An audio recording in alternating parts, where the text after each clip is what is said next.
Bonjour. Dans cette capsule vidéo, nous ferons un rappel, en fait, sur tout le vocabulaire concernant l'algèbre qui a été vu au premier cycle du secondaire, donc en secondaire 1 et 2. Donc, on s'intéresse vraiment uniquement au vocabulaire. Tout d'abord, si on parle d'algèbre, nécessairement, on parle de variable. En fait, une variable, c'est n'importe quel symbole, mais on va toujours utiliser, nous, des lettres. On n'écrira pas 5 bonhommes sourire plus 2 bonhommes cœur, ou on va vraiment utiliser plus de l'algèbre du genre 3A plus 4B ou des choses comme ça. Donc, une variable, c'est vraiment une lettre. Sans exposant, c'est la lettre seulement. Un terme algébrique, en fait, un terme algébrique, dans une expression algébrique, c'est séparé par des additions ou des soustractions. C'est formé par un nombre qui commence toujours, le terme algébrique, suivi de variables. Ça peut arriver qu'il n'y ait pas de variables, mais habituellement, il y a des variables et il pourrait avoir aussi des exposants. Exemple, un terme algébrique pourrait être 3A2B. Ça serait un terme algébrique. Coefficient numérique. Coefficient, c'est simplement le nombre de départ, le facteur numérique. En fait, il y a un coefficient numérique à chaque terme, donc c'est le nombre qui débute un terme algébrique. Un terme constant. Ben, comme son nom le dit, s'il est constant, c'est qu'il ne varie pas. Pourquoi il ne varie pas? Parce qu'il n'a pas de variable. Donc, s'il n'y a pas de variable, c'est uniquement un nombre. Et quand c'est juste un nombre, ben, c'est pour ça que c'est constant, ça ne peut pas varier. Ensuite, les quatre prochains, monome, binôme, trinôme et polynôme. En fait, ce sont des noms qu'on va donner à des expressions algébriques. Maintenant, le nom qu'on va donner va dépendre du nombre de termes. Par exemple, dans monome, ben, il y a le préfixe mono qui veut dire un seul. Donc, s'il y a un seul terme algébrique, on va appeler ça un monome. Par exemple, 2AB, voici un monome parce qu'il y a un seul terme algébrique. Un binôme, ça va nous prendre deux termes algébriques. Mais deux termes algébriques, ça pourrait être par exemple 2AB comme on avait tantôt, plus 5. Donc les termes algébriques sont séparés par des additions ou des soustractions. Ici on en a deux, ça s'appelle un binôme. Troisième, un trinôme, ben, c'est quand il y en aurait trois.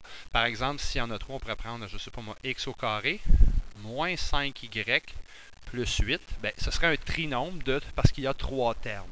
Chacun des termes, en fait, est séparé par des additions ou des soustractions. Et finalement, polynôme. En fait, un polynôme, c'est une expression algébrique qui est formée de un terme ou plus. En fait, polynôme, c'est toutes les expressions algébriques. On va voir un petit peu plus tard toutes les expressions algébriques qui n'ont pas d'exposant négatif ou qui n'ont pas d'exposant fractionnaire aux variables. Mais pour l'instant, polynôme, en fait, ce sont toutes les expressions algébriques. Et monôme, binôme et trinôme sont trois noms plus précis qu'on va donner, par exemple, quand il y en a un seul, deux ou même trois termes algébriques. En fait, on pourrait dire qu'un monôme est un polynôme, un binôme est un polynôme, un trinôme est un polynôme, mais les trois qui sont ici, en fait, ont des appellations un peu plus précises. Concrètement, ça a l'air de quoi? Donc, on n'a rien de mieux que des exemples. Vous reconnaissez probablement le tableau qui est ici. Et ce tableau-là, vous en avez fait plusieurs au premier cycle. En fait, si on part avec le premier, on a un polynôme. Notre polynôme a 1, 2 et 3 termes. Nos additions, soustractions séparent ça. Donc, s'il y a 3 termes, ça s'appelle un trinôme. C'est un polynôme, mais en fait, le trinôme est le nom le plus précis. Les variables utilisées, ce sont uniquement les lettres. Donc, il y a x et y sans les exposants. Coefficient numérique, comme il y a 3 termes, il va y avoir 3 coefficients. Il y a le 3, il y a le moins 1. Pourquoi moins 1? Parce que quand il n'y a pas de nombre d'indiqué, c'est qu'il y a un 1 qui est sous-entendu et toujours avec le signe qui le précède, donc moins 1. Et le troisième, le coefficient numérique, c'est 9. En fait, 9 est le coefficient numérique d'un terme qui n'a pas de variable, donc il s'appelle un terme constant. Le deuxième, si on prend le deuxième ici, c'est un polynôme à deux termes qui s'appelle un binôme. Les variables, ce sont uniquement les lettres. Donc, on a utilisé le A, le B et le C. Coefficient numérique, comme on a deux termes, on va en avoir deux. Il va y avoir le moins 4, ainsi que le 6. Et finalement, est-ce qu'il y a un terme constant? C'est-à-dire, est-ce qu'il y a un terme qui est formé uniquement par un nombre? Ben oui, le terme 6 ne variera jamais. Il va toujours valoir 6. Un troisième, le troisième terme, la troisième polynôme. Voici le premier terme. Le deuxième, Et le troisième, donc on a deux termes qui sont fractionnaires, mais c'est pas grave, c'est toujours les plus et les moins qui séparent. Donc il y a trois termes, encore une fois, ça s'appelle un trinôme. Variable utilisée. Dans ce cas-ci, il y a une seule variable, il y a x. Oui, dans un des termes, il est à la 2, mais la seule variable, la seule lettre, le seul symbole qui peut varier ici, c'est la lettre x. Coefficient numérique, on en a 3. Donc, on aurait 2 tiers, et non pas juste 2, c'est vraiment 2 tiers qui multiplient notre x, plus. Ensuite, notre deuxième, on a un 1 qui est sous-entendu, qui est sur 4. Donc, on aurait 1 quart, qui est notre deuxième coefficient numérique, et notre troisième, qui est moins 8, qui est aussi notre terme constant. Ça peut arriver qu'il n'y ait pas de terme constant, mais dans ce cas-ci, on en a un. Et finalement, le troisième, notre troisième, il y a un seul terme. Notre seul terme, il s'appelle nécessairement un monôme.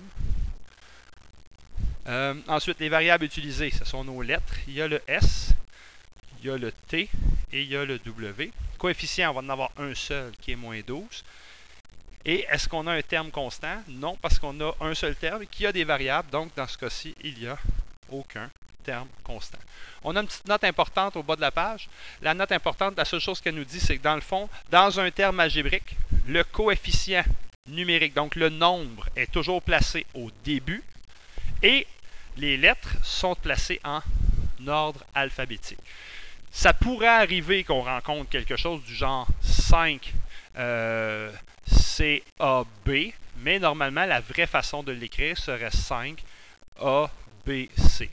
Donc, ce sont des termes semblables, ces deux-là, mais celui-là, c'est l'écriture la plus officielle parce que dans un monôme ou dans un terme algébrique, on regroupe habituellement les variables en ordre alphabétique. Alors voilà pour le rappel sur le vocabulaire.